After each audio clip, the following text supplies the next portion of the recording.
Hi అందరికీ నమస్తే. ఈరోజు నేను బాదం పచ్చడి చేస్తున్నాను. 1 కప్పు బాదం పప్పు, 6 పచ్చిమిరపకాయలు, 1 స్పూన్ జీలకర్ర, 1 స్పూన్ సాల్ట్, 2 స్పూన్ ఆయిల్, తాలింపు కోసం కొంచెం మినప్పప్పు, జీలకర్ర, ఆవాలు, 1 ఎండుమిరపకాయ, కొంచెం కరివేపాకండి. పచ్చిమిరపకాయలు కొంచెం వేయించుకోవాలండి.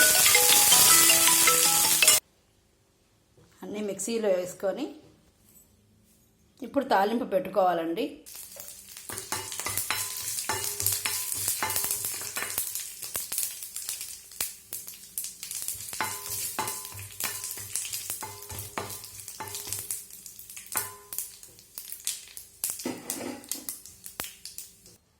బాదం పచ్చడి రెడీ అయిపోయింది.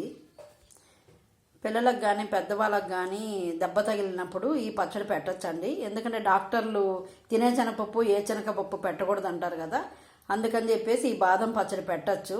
అందరూ ట్రై చేయండి.